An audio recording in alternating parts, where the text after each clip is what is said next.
Kisah Abdullah bin Ummi Maktum. Istiqomah itu karomah. Suatu hari Abdullah bin Ummi Maktum di usia senjanya pernah meminta kepada Rasulullah Shallallahu Alaihi Wasallam agar diperbolehkan sholat 5 waktu sendiri di rumah karena kekurangan fisiknya ini. Wahai Rasulullah, saya lelaki buta, rumah jauh dari masjid, dan tak memiliki penuntun jalan yang layak.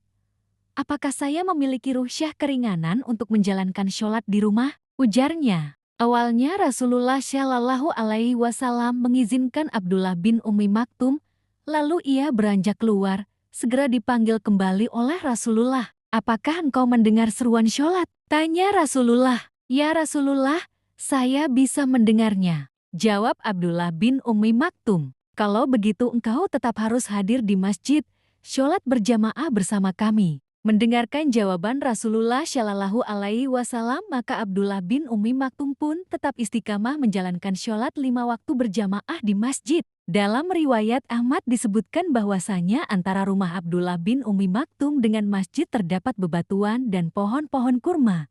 Sementara seperti diketahui bahwa Abdullah bin Ummi Maktum adalah sahabat mengalami kebutaan, sehingga akan sulit melalui jalan tersebut. Sebagai hamba yang istiqamah dalam menjalankan perintah Allah Subhanahu wa Ta'ala, Abdullah bin Ummi Maktum yang tidak dapat melihat tiap kali mendengar azan berkumandang berjalan dengan meraba-raba menyambut panggilannya, tidak terkecuali dalam subuh yang gelap. Hingga pada suatu hari, Abdullah bin Ummi Maktum tersandung sebuah batu lalu tersungkur, darahnya mengalir di wajah.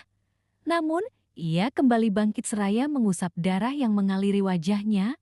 Abdullah bin Ummi Maktum pun melanjutkan perjalanan menuju masjid. Sejak saat itu ada seorang laki-laki yang dengan ramah selalu menjemput dan menuntun Abdullah bin Ummi Maktum pergi ke masjid setiap waktu sholat tiba, kemudian mengantarkannya kembali ke rumah. Ternyata lelaki asing itu melakukan hal ini setiap hari.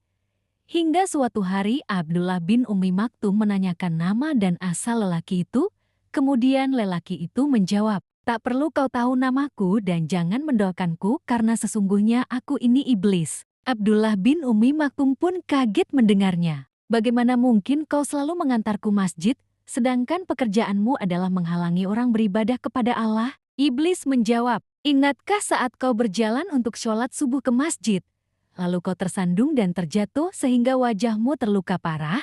Saat itu aku mendengar para malaikat berkata bahwa Allah Subhanahu wa Ta'ala mengampuni setengah dosamu. Aku khawatir jika kau tersandung lagi, maka setengah dosamu yang lain akan diampuni Allah juga.